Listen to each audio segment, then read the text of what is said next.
Calvin T. Mann, leading Emmy, served over 20,000 youth through speaking, coaching, and mentoring. He has inspired us for years. Welcome to EMIY TV Podcast with your host, Calvin T. Mann, the Encourager. Glad to be in the building. Good afternoon. Good afternoon. It's good to see you, be with you. We have a very important topic today. Today is not Prince Spaghetti Day, just to be clear. Today we have a guest in the building, Dr. Velonda Anderson. And we'll be talking health. She's also a speaker at the Pancake Breakfast this Saturday. Come on out and get some jewels and get some love. Today's topic is we're encouraging healthy families. And welcome to the Put Your Family First podcast. Again, in the building is Heather Hetaru. How's it going? I'm good, thank you. Also, Dave should be popping in at any moment. And we have Dr. Anderson. How you doing, Dr. Anderson? I'm doing wonderful. Thank you very much. Good. So, before we get into this conversation, I was actually doing a live, and one of the people that'll be bringing some people from Chrysler to the Pancake Breakfast, my friend Joe. A lot of people don't know about Joe. So Joe was interning at Wayne State at the time. And Joe was a young man that really went beyond his internship to get involved. He saw a need for it. He wasn't a father at the time. Now Joe got a bunch of kids running around, and it, it's just I can't wait to see him so I can laugh and talk about him, as I do all the people that I love. And we're just excited to get this thing on. Is Dave in yet? No, not yet. Not yet. Okay. So Heather, we're going to turn the floor. Is this safe, Doc? It's safe. It's safe. I'm gonna tell you before I turn it over that them cookies. I don't wanna. I don't eat sweets, Doc, but them cookies. I guess didn't nobody else get none. Once I got my hands on them, because some people don't know what's good for them, right? And that's a good for you cookie. Yes. And good to you, don't And good. Well, it was good to me. Y'all was. I was going through. Yes, you while were. they were doing this. We were sampling. They were cookies. sampling. I was going. And when they moved, and they left it. Yeah. Yeah. Yes, I went to work on mine and theirs. So before I also, Heather, if you will. Yes, thank you. So, Dr. Anderson is owner of Sweet Potato Delights, and we were honored by her organization this past December for our work in the community, and it was such a great way to open a door for building with Sweet Potato Delight and Dr. Anderson that we started kind of pitching back ideas about how can we keep this connection and keep growing as we go. And so we knew that, one, the podcast had to happen, and that, two, an opportunity for her to speak at our community pancake breakfast would be another amazing way to reach out and to share some new information with our families, because we are talking about healthy families.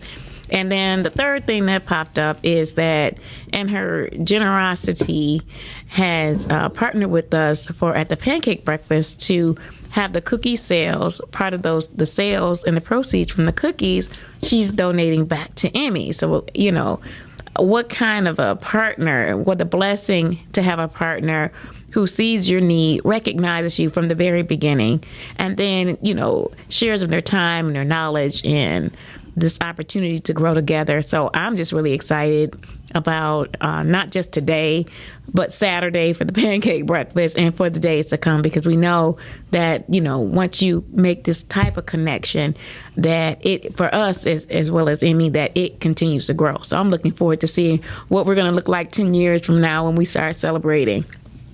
So today, Dr. Anderson is going to share with us one that we're at the threshold of March, and March is National Nutrition Month. And so she's going to give us some information, tell us a little bit about herself and what she does, and then kind of get into this conversation. So I think it's important that as we talk about healthy families, that we start looking holistically at what that means. So it's what you put in your thoughts, but it's also what you put in your body, and then what you put back out into your family and back out into community.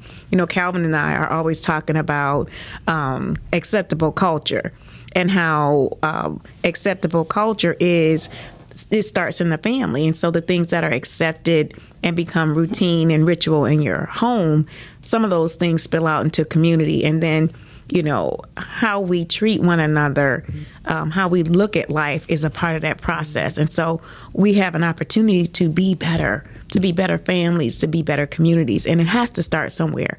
So I'm looking forward to today, how she's going to help us put some healthier things in, not just in our minds and our bodies, but in our mouths too. So how do we get filled in that way with some of the information that she's going to offer? Because we know nutrition is actually bigger than just that. But I'm going to let the expert talk to us more about what that looks like and what that means. Yeah. Yes. So Dr. Anderson, tell us a little bit about you and what you do. Okay, so I am a full-time entrepreneur.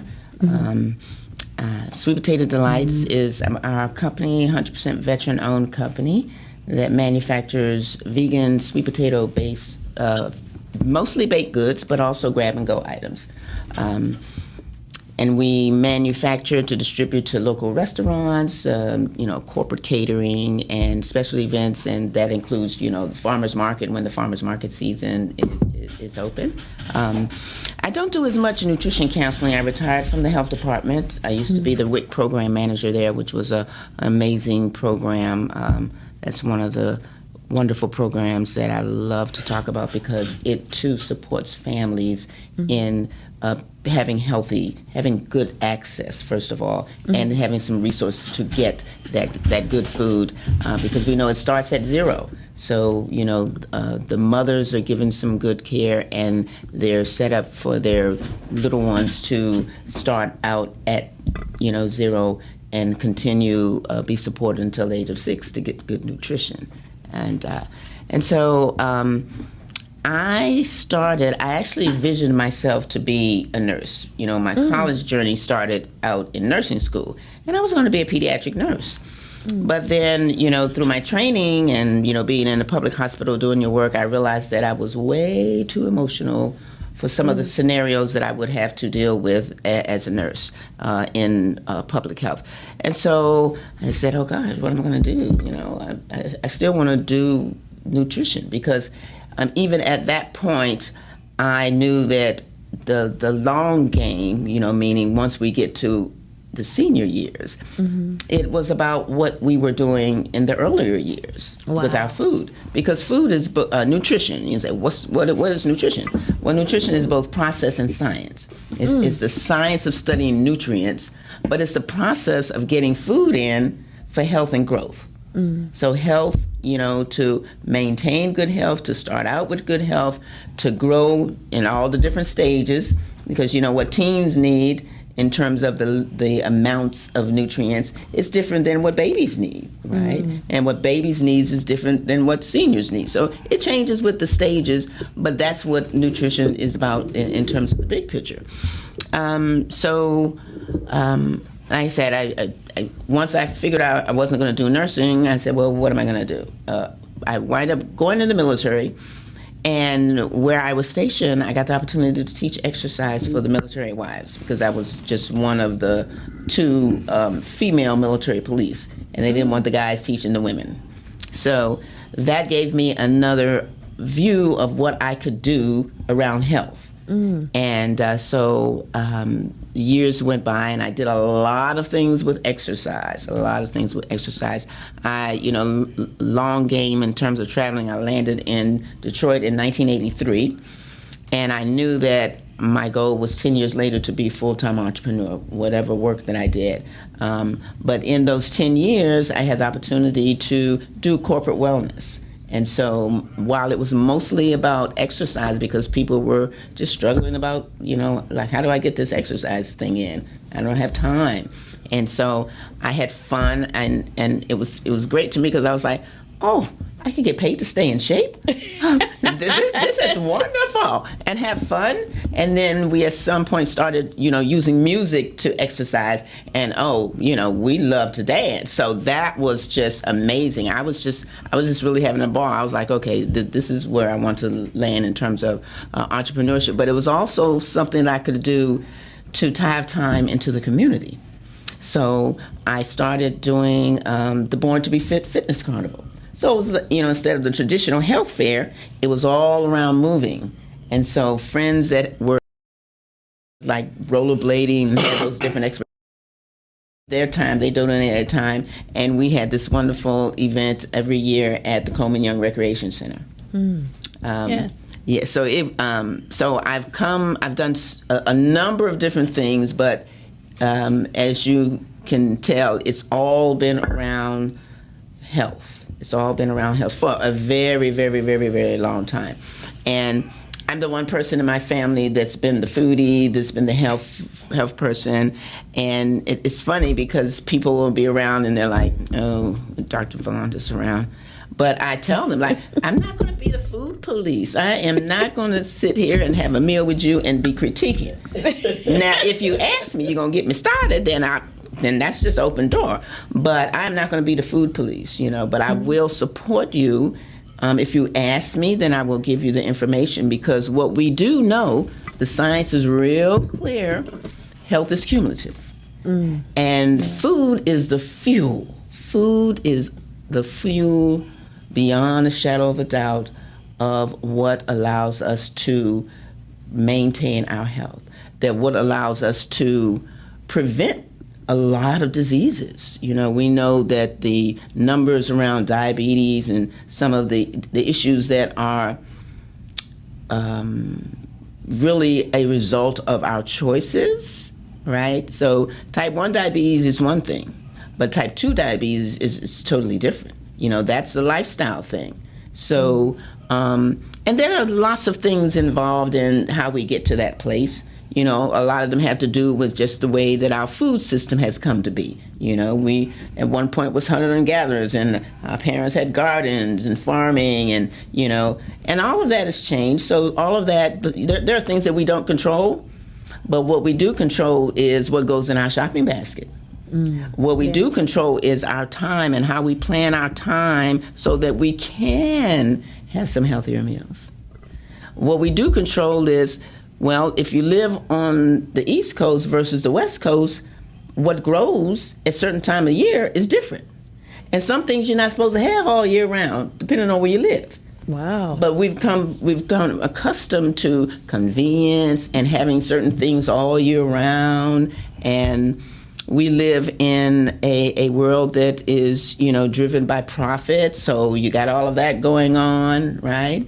But I'm so excited that the science and the doctors are catching up, and even those that are traditionally trained, they have opened up their eyes and ears and willingness to embrace, because we need allopathic medicine. We need the traditional medicine, but we need more of the holistic. We need more of the food. We need doctors giving food prescriptions instead of, drug prescriptions. Right. Yeah. Wow. Food prescriptions instead of drug prescriptions. What does that look like, Doc? So, it could be really as simple as the doctor's having a conversation. Maybe you're having your annual checkup. Okay, and it just kind of reviews like, what's your day like? Like what are you having for breakfast? What are you having for lunch? What are you having for dinner? Now, rock the rainbow is a term that you will hear me say a lot, because that's all I want people to do. If you can remember to rock the rainbow when you are eating, whether it's breakfast, lunch, dinner, snack, you're going out, just look at your plate. How many colors? Okay. That's real simple, right? And because what comes in colors? Fruits and vegetables, tons of colors, and it doesn't even matter what time of year it is, right? In the summer, you have a bigger rainbow than you do in the winter, but in the fall and the winter, you still got a wonderful array of fruits and vegetables that comes in different colors. Wow, Yeah. that's an amazing that's an amazing strategy. Yeah. I have to admit, I don't think like that. I think in terms of trying to organize a plate, where it's healthy for your family. That just simplifies a lot. Yeah. When you think about breakfast, lunch, it simplifies a lot. Thank you for that. Mm-hmm.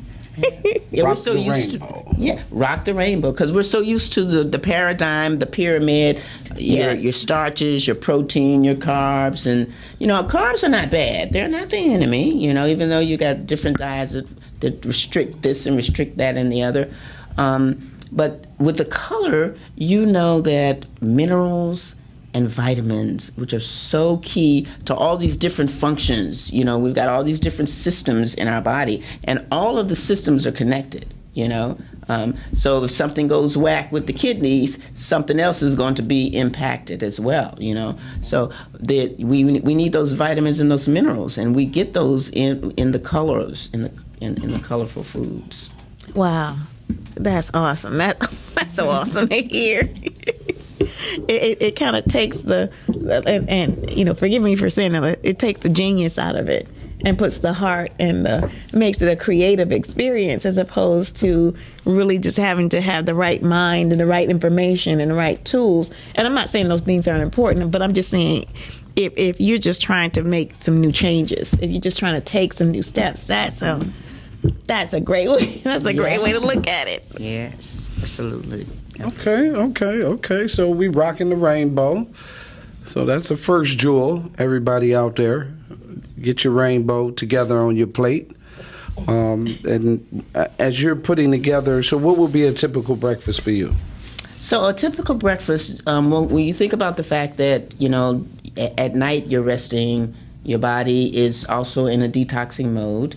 So when you get up in the morning, the first thing in your mouth should be something that supports the completion of the detoxing, right? So water.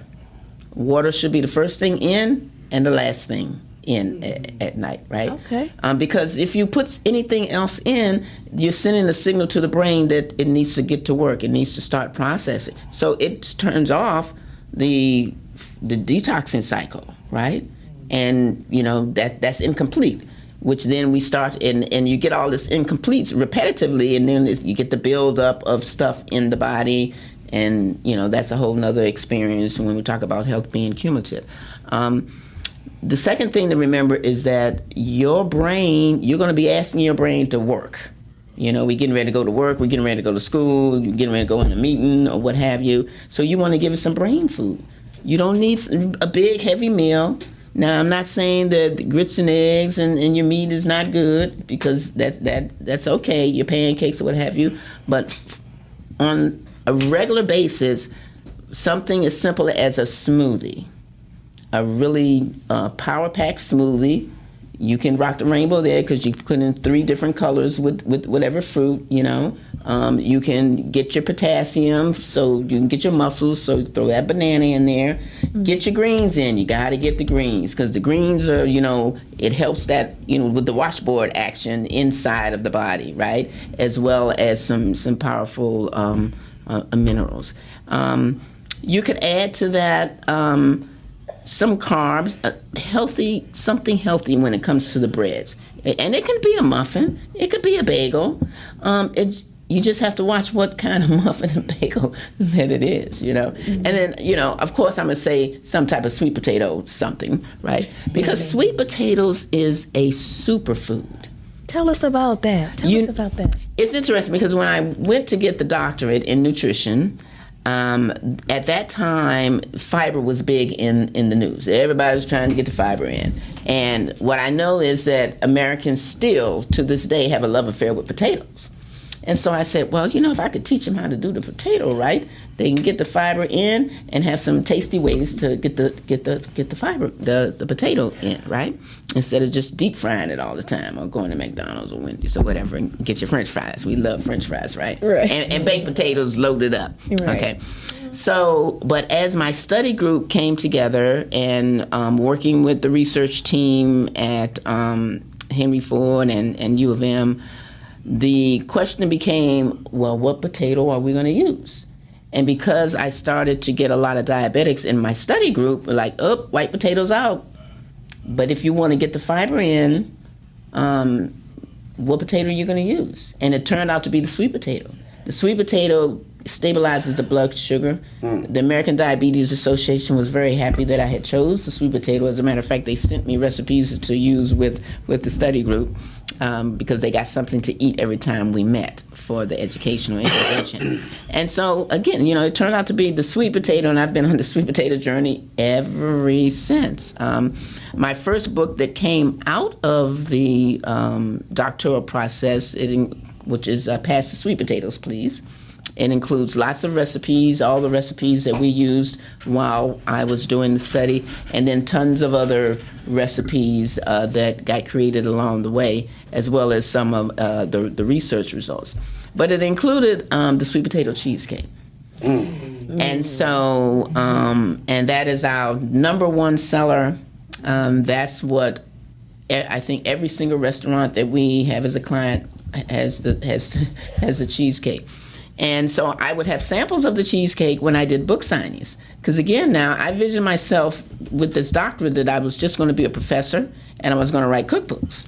Okay? If you had asked me if I was going to be manufacturing food, I'd been like, what are you talking about? But so people would say, oh, wow, this is so good. Can I order? And I'd be like, well, the recipe is on page 60 of the book. Right? And they'd look at me like, okay, Dr. Velonda, we're going to buy this book because we're going to support you, but you just really need to make these because I just need to buy them. I don't have time, right? And so they, I got wore down, after a couple of years of resisting. I began to, make the cheesecake for sale. But yeah, the sweet potato, I do a workshop called Ace Up Your Immune System. Vitamin A, vitamin C, vitamin E. Those vitamins are in the sweet potato. Those are cancer-fighting nutrients, in addition to all the other powerful things that vitamin A, vitamin C, vitamin E does. So I love the sweet potato. I mean, I love it for its nutrient density. It's filling, okay? And you can use it in so many ways. Even, I'm a vegetarian, leaning vegan. My husband is not. And what I tell people, everybody's not going to be a vegetarian. Everybody's not going to be a vegan, okay? And that's okay. For me, as a nutritionist and an advocate of healthy eating and knowing the connection between our food and our health, it's about quality. So if you are a meat eater, then where is the meat coming from? What is the quality of it? How lean is it, okay? How are you preparing it, okay? So how we prepare our food. We can take something that is a very healthy in its own way, and we can jack it up because we have chosen, not so good oils, and we're frying it at high heats because we're in a hurry. We are in a hurry. We're in a world that just is moving, and so we don't take the time to prepare our food. And with the meats, you don't want to cook it fast. You want to take your time and cook it on a medium heat, or bake it and broil it. Well, baking takes way too long for a lot of folks, right? Because they're rushing. And so tips, and this is a tip, to help families around cooking, because we are busy. And if you got multiple children and then there are multiple activities after school and stuff, and you're running here and there, you don't have time to cook every single day. But you can prepare in a way that you can eat healthy every day. So you pick out a day, maybe over the weekend, that's your batch day. And you cook up, 5 or 6, turkey breasts or chicken breasts or whatever, bake them off so that during the week you can just pull them out and stir fry it with something or heat it up or add gravy to it or what have you. But that time that you would have needed to take to bake it, that's already done. You've done that in one day.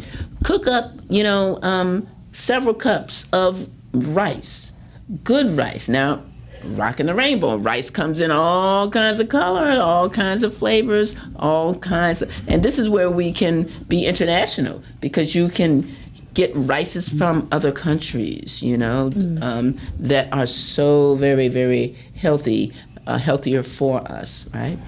I also remind folks that most of our food, the natural color is not white. Okay, so get the white out. I do a workshop called Get the White Out. How do we get the white out? White sugar, white flour, there are better options. And again, it has to do with the nutrient density, okay? So if we put in, if we choose the best ingredients for what we are compiling to put on our plate, then we have better outcomes. And children, like, I can't get them to eat that. Well, that's because you have allowed them to choose something different. If you start them out the right way, okay, train the child in the way, they don't know, okay? And children love exploring, okay? So get them in the kitchen when they get of age where they can manage that. There's certain tasks, just let them stir in the pot. Just let them stir in the pot, right. No big deal. Okay, but get them started and get them excited about one of the organizations that I have time to is Detroit Black Food Security Network, and one warriors. And Mama Hanifa does those young people. They are so excited for Saturdays when they can cook up something and some of them have gone on to be actually entrepreneurs themselves and create. There's just so many ways to get them excited about food, and that would be a good resource when you're talking about what are resources? How can we give families resources? The My Plate website, myplate.gov, they have expanded tremendously. So they've got pages that are specifically for teens. And, our young people are apps, computers, right? Mm-hmm. So they got apps that they can download and that will help them just make good choices. Once they start going to school and what have you, they got their peers, And once they become teens, peers are even more important in what they're saying in their little groups of people that they're hanging out with and if they're into activities. So everybody's pressuring them to eat differently. Right. But again, if you plant that seed in them, and our children do more of what they see us do than we tell them. Mm-hmm. Okay, so if this is something they have seen all along, they may stray a little bit, but they will come back to the healthier choice. I agree with that. I think about when my son was growing up, his two of his favorite foods was broccoli. He loved broccoli and carrots. He kind of gravitated to tomatoes, but then for a while he was stuck on spaghetti, and so because I always made my spaghetti with lots of vegetables in it, he didn't know any different. I put carrots and broccoli in my spaghetti. I did amazing things with spaghetti. He didn't know. He just was eating spaghetti, or in his mind, he was just eating spaghetti noodles. Mm-hmm. But just to be able to experiment, and I have used sweet potatoes in my spaghetti too, which is it was a good meat substitute for me. And so I've used it in a couple different ways before too. But some of the ways that we were talking about though, and I saw on your website about sauces and dips and sauces. I'm like, Look, I didn't get deep enough into it. I saw that. I was like, I got intimidated. Yeah, I was really intimidated by that. We have a hummus. Pre-pandemic, we were in the Myers specialty store, like the one that's on East Jefferson. Mm-hmm. They have a total of 4 of those located around Southeast Michigan. And the cheesecake and the hummus were the 2 items that we distributed to the Myers. The sweet potato hummus. We had a black bean and a roasted beet. It's seasonal now, so we only offer those during the farmers market season. But yes, a sweet potato hummus. Great for dips, spreading on things. The black bean, my husband actually uses it as a rub on his chicken. Wow. So there's so many ways to use the hummus. My man.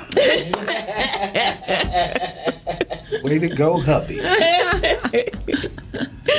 That's awesome. That's awesome. Just having some new ideas, because sometimes you get stuck and you don't want to do what you've always done. I need something different. I need some variety. So that's really helpful to have that. And if I can, what is your take on the red potato? Oh, the red potato is wonderful. So I very seldom buy Idaho potatoes. But I do buy red potatoes, and and we've probably heard this that there is nutrients in the skin, and there is, But I love the red potatoes. You can bake them the same way you would do a Idaho or a Yukon Gold or what have you. Wash them so that you can eat the skin, so that you can get the nutrients that are in the skin. And there's community gardens everywhere. I'm so loving the energy in the urban ag lane in the metropolitan area. Mm-hmm. There's farms. I love D-Town Farm. I have time there. As a matter of fact, I get my garlic from them.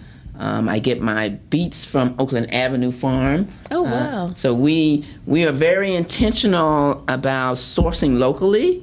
And there's a bigger conversation around economics and empowerment when you think about how you show up as a food manufacturer and where you are getting your ingredients from. Right. Okay, and so pandemic, I think, helped raise people's consciousness about their food and where their food is coming from. America imports so much of their food, and which is scary. It is. My uncle is from the UK, and we had a conversation while he was here recently, and he was saying that a lot of our food is illegal there. A lot of our food, the meats, he said you couldn't do a lot that you do here in the US in terms of your food. You couldn't do that there. You get arrested, you get fined, he said it's just not allowed. It's illegal. And I was thinking, wow. I mean, there was a level of awareness that kind of scared me about our food. You thinking that, you got the Food and Drug Administration that kind of regulates a lot of that, which I got a whole other thinking about them. But you think that those things are in place to help protect you, and you trust that if you're selling it as like a market, right, or a grocer, you trust that they have taken all the precautions and they've taken the worry out of your process. But that's not necessarily true, is it? And you are correct. That is not necessarily true. And again, there's a bigger conversation around the journey of our food system. How we have gone from hunter and gatherers into gardens and growing our food closer to home, and a country that had lots of farming to now importing so much of our food. The bottom line is around the dollars. Like, how can we make more money? Money has become too many people's god, and it has caused a very damaging process to families, to our economies, to our environments, and more importantly, to our organs. money has become, something that we'll do anything. Like the video I saw the other day about Doritos and the stuff that they put in Doritos. And people eating Doritos, like we've been having the Doritos, the stuff that the kids, the diets. Because Doc, I was watching for years as a barber. I've watched parents. It was a corner store on the corner of the block, and the corner store is open at the time the kids is going to school. And I watched parents pull up. Kid goes into the store, and the kid comes out with a pop and those hot Cheetos. Mm-hmm. None of it mentally nutritional value. Absolutely. Right? And I'm talking countless number of times. And so when the kid gets into school, it's counterproductive. So now all these kids are on something that their bodies don't even need. And so fights, agitation, don't know if you're allergic to it. Exactly. You have no idea if this kid is allergic to it. So the cognitive health and the cognitive responses of food, as parents, we're responsible for that. What are we giving our children for breakfast, right? And so because of the dynamic of what has happened to family, you see that cognitively, right? We say, well, the brain of the boy doesn't. Well, when I went and looked, when the father was present to the boy's brain functioned on a different level. It wasn't that this ADHD and all that stuff came into play in this new environment, right?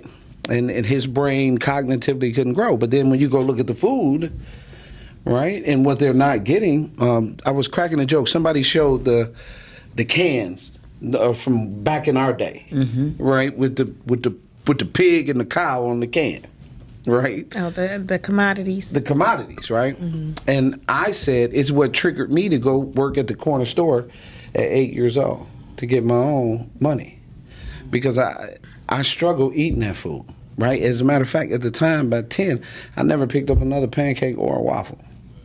After 10 years old, never ate another chitlin after 10 years old. Mm-hmm. And so the process to really see that when I go to school, what nutritional value is in my body to allow my brain to work, calculate, listen, pay attention, absolutely, and move through. Well, if I'm eating all of that, plus, God forbid, you get you a honey bun, or you've had a high level of cereal. So you did have Captain Crunch. Right. All that sugar, right? Which we know back in the day when the people didn't even have a life and a life expand working in the sugar refineries. Working in these sugar refineries, the life of the average person you couldn't even work there because you was dropping dead. They were dropping dead. So that was what the sugar industry tried to hide. I don't know much, but I know the sugar is the devil, in my opinion, right? Because I watched it take my mom, and it's almost in everything. And so I try to really, me being a big guy, and recently having some issues, which I still say came from COVID because I didn't have any problems. That sugar I've avoided. So when I was younger, it was, we used to smack on the half gallons Neapolitan ice cream. Mm-hmm. So my mom would have gambling parties. My mom then would have Pepsis and Cokes and those things. None of that is in my diet. Like that, all those things that I saw them eat, I no longer eat. And me and my brother was having that conversation about ice cream. But I got to ask you this because I think it's important. What should a family literally plan besides getting up and doing it over the week? How should a family really plan the proper meal for a kid to go to school? So you one important thing that you said was about what they're putting in first thing in the morning. Because you want some brain food. Okay, so if you give them a piece of fruit and a bagel or some toast type of thing, but something healthy, they can have a muffin, but it needs to be a healthy muffin. Okay, and send them off. Like I said, they don't need anything heavy, because within 4 or 5 hours they're going to be going to have lunch. And that should be the biggest meal. So we have to think about the sun. The sun comes up. There's the part in the middle of the day that it is at its highest, and then it go down. And that's how we should be eating. We should take in the biggest amount of calories in the middle of the day. If you're send them to school with snacks, with healthy snacks, nuts, a trail mix, which is sort of the trail mix cookie is so good, right? You've got, and food comes with clues. That's another workshop that I do. Food comes with clues, and in this workshop, only thing I do is show pictures of the food and the body system, or that it looks like the walnut. If you look at the walnut, it looks like the brain. You can see the hemispheres, right? If you look at the tomato, you cut it, it looks like the heart and the arteries, right? It does. The kidney bean. Well, guess what? The kidneys, things like that. Carrots, you remember your grandmother telling you, eat them carrots and make good for your eyes. If you cut it, you can see it looks like the iris of the eyes. So, things like that. And kids love to snack on, things like that, the carrot sticks, the celery sticks, particularly if they've got some peanut butter, some good quality peanut butter to dip it in. Things like that. Sending them off with snacks, but getting them started with a light, nutrient-dense breakfast. I mean, that morning ritual could just be in the kitchen making a smoothie, and they take it with them, and they're out the door by the time they get to school, or they pass that little corner store. They're not even going to even want anything out of that store. They will have satisfied whatever the sweetness, because the fruits are sweet. They have natural sugars in them, just like our foods. All of our foods have salt in them, have sodium in them. You don't need to add anything to it. Celery sticks, that's your bones. Eat some celery. It's just celery and bok choy. Looks just like the bones. Wow, that is a great insight. I don't know about that celery, Doc. I love the celery. I love celery. Give me another way of eating it. Okay. I know you can put it in soup. Yeah. Right? I know you can put it in soup. I know you can dress it up, but I need a way to really acclimate my taste buds to celery. Yeah. And just having it having it as a celery stick and she'll pop a celery stick, and she'll eat it. Me. I love celery. I love the crunch. I love the texture. I love the flavor, and I love how you can have ranch dressing. I like vinegar on everything, so I like to soak them in vinegar, and so I do celery, tomatoes, and cucumbers, and I just soak them in a little apple cider vinegar. I use pepper. I don't use salt, so maybe sprinkle a little pepper, or sometimes just use a Caesar dressing, just something, just to dip it in. I'll eat it raw. I love celery. Is there? I heard that there maybe is a connection with celery and helping to help with healthy insulin. Is there a connection with celery and insulin? There is a number of studies to the body's insulin system response and eating celery and its ability to help stabilize the blood sugar. Mm-hmm. Oh, okay. Well, so Saturday is going to be amazing. Yes. So what can we look forward to for Saturday? And the cookies that are on the roster for Saturday's pancake breakfast. So, because Fuel for the Future is the theme for National Nutrition Month. Oh, okay. That is, and it's wonderful, because when we're talking about young people, we're talking about their future. And so I will, share some tidbits for the young people as to how they can eat in a way that helps fuel their future. Yeah, that's going to be the main focus, Yes. and how parents can support that process, because it has to be a family affair. Okay, it's really challenging to be in a household where this person eats like this person eats like that person eats like that. Okay, now if there are medical reasons that we're talking about those types of things. That's different. You have to do what you need to do if there are situations that are medically related. But as a general rule, no, because when we was coming, everybody ate the same thing. Okay, Right. but that's the way it needs to be. And parents need to rule. Now, you don't know what you don't know. What you talking about? You ain't gonna eat that. Come on, I guess Doc. you're I'm gonna so be glad hungry. you came in here to say that. I am so glad. Doc, I almost been standing in the kitchen preaching. Okay, Yeah. good for you. Right, well, we making 9 meals. Oh no, we're not doing that. No, we're not doing that. And I'm not even grocery shopping like that. I am so excited about the cookies. Mm-hmm. So the way that the cookie drop got started, I several years ago got invited to be a part of a grant that the manager of where we have our license, the kitchen where we have our license, got for the community to help, the soup kitchens and what have you, expand what they were offering. And so all of us makers that have our license there got pulled into the grant to say, okay, every week you guys create something and deliver it. And so for me, it was the cookies, because I know that sweets is a challenge space for people, right?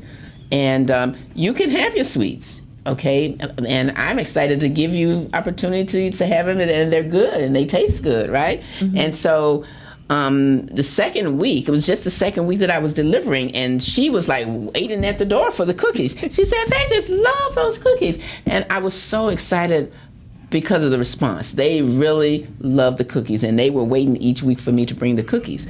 So when I asked if they were going to do that again, they were like, well, no, they was just we were just told about this grant for this year, and we did it. And I said, that's going to, we put that on our philanthropic space. We're going to do this every year. So every year since then, I've been doing that for the month of December. Every week, pick several organizations that I can cookie drop to, and organizations that service our young people and our veterans. Those are my 2 areas that I really focus on in terms of tithing time.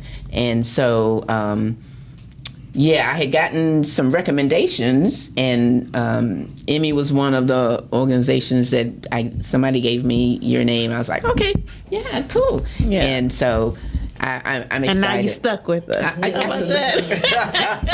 The wonderful thing is that several of the organizations that I did cookie drops with this year, I have partnered with to do other things. Mm-hmm. And that just brings me so much joy, because as I grow my company to be an employee-owned company so that I can hand it off, I will be moving into a philanthropic space. And so these partnerships are really wonderful, because these programs will come with me into the philanthropic space as I hand off the company, and it will be at that point employee-owned, 100% employee-owned, and it will be run by veterans, but it will employ young people that are interested in any lane of food, whether it's, to be a chef. They may come through, they may be with the company years, or they may come through as a learning experience on their way to entrepreneurship or whatever. But that's what I vision. The cookies that, and I was just thinking, I was like, I think I was somewhere vendoring, and the Girl Scouts, they have their annual drive, and I was like, oh, I could do that with Emmy. That could be, those cookies could be our Girl Scout thing, right? And that's when I brought it to Heather and said, guess what? How about we do this? And so we've chosen the 2 that seem to be the favorite that you guys liked, right. which is a trail mix cookie. And I do love that cookie. It's shaped like a heart because it was launched in February when it was launched. It was launched as a Valentine's Day thing. And then the oatmeal chocolate chip. Mm-hmm. One of the things about the oatmeal chocolate chip is that is a gluten-free version for folks that need to have gluten-free, okay, because we use almond flour. And the oatmeal, the oats in it is something that is very healthy for you. It's good brain food. And you get to get your sweet on with the chocolate chips. Yes. Yeah, so that was my favorite. The trail mix didn't stay around long. Even the lemon cookies, I really like the lemon cookies. That lemon flavor is just bursting through that cookie. Lemon zest, fresh lemon juice. Yep. It's bursting with that lemon flavor. So if you love that lemon flavor, which I do, I love the smell of it. Even the smell of it is rich. Yeah, that lemon cookie was good too. The oatmeal chocolate chip. So I originally thought that we were going to have 2, but it sounds like we need to have. That's 3. No, 2 is okay. good. We need to have the chocolate chip and the trail mix. Those are the 2. So we will have those. The trail mixes is a 2-pack. The oatmeal chocolate chip is a 3-pack, and so we'll have those for sale. 50% of the proceeds will be returned will stay with EMIY, and then the other 50% will go with us to help us continue to do good work in the community. Awesome. This was a dope show. Thank you very much. Doctor, please tell everyone where they can reach you at. Okay, so on social media, we are Sweet Potato Delights everywhere, whether it's Instagram, Facebook, and our website is sweetpotatodelights.com. You can email me, info@sweetpotatodelights.com. If you're looking for a speaker or you need some nutritional advice, I think that's pretty much it. Yeah, 313-354-1788 is the number you can reach out if you need to. I would say text me, but don't text me. Just email me. So we'll be sure that after Pancake Breakfast, we make sure that you're on our website so people can reach out and connect that way. I think that would be a great idea to build our partnership and so help people to fall in love with the cookies, and then maybe just connect it so we can. Love to do some of those the dips, the hummus. I just uncovered that my son loves hummus now. He had some with some pita bread, and it was amazing. It's a great snack. Yeah, that's a great snack. So where can we reach you at? You can reach me at Heather, the number 2, Heteru, at gmail.com. You can reach me at your inspired with a D, inspiredjourney.com. You can reach me by phone at 313-759-7855. So, again, looking forward to this Saturday. And I'm telling y'all, for most of y'all know, I don't eat sweets. It's very seldom. And I found myself smashing these sweets.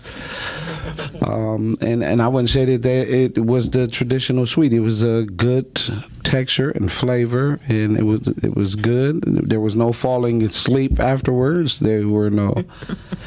So, and Doctor, we thank you for coming on. We're looking forward to Saturday because our parents need to hear how important the cognitive foods and things that they can do so their kids can have some of the, maybe this would contribute to them not being so emotional to start the school day out, right? And because it creates, it allows them to think and be calm. And their bodies are probably not even being touched by nutrients. And so that's causing a whole nother problem. Absolutely. Right? Heather, this was a good job. I don't know if I should pat you on the back or hug you. But good job. And so family, understand that the reason that we do our work is to continue to help the family be better. And so our kids can be better. I had a great time earlier today, and in speaking, I had an 1.5-hour show today, and I talked about you, and right away they was like, oh yeah, we had Dr. Velonda down here a couple times, and so I'll leave you with this message because it's so important. Feed the brain and not the habits. We need to feed our children's brains and not to have it. We got to do a better job of making sure that our kids' brains are wired and ready for the adventure of education, right? The proper way. And I can't help but to think about how, these kids can't keep still. It all has to do with nutrition, I believe, and some other things as well. But that sugar, y'all better get as far away from that sugar as you possibly can. I stress that, and I stand by that. And with that being said, you can reach me at EMIWorld.com. You can always catch us here every Monday at 4 p.m. at the Put Your Family First podcast. But remember this. If you are putting your family first, today and now is the National Nutrition Month. Did I get that right? Starts March the 1st. Starts March the 1st. The whole month of March. And we're releasing a new video on our Smash Suicide campaign March the 1st over in Luther in the classroom. This is going to be really dope. And we continue to work, and we appreciate you for stopping by and joining us today. My name is Calvin Mann. God bless you and encourage me. I'm Young. Peace.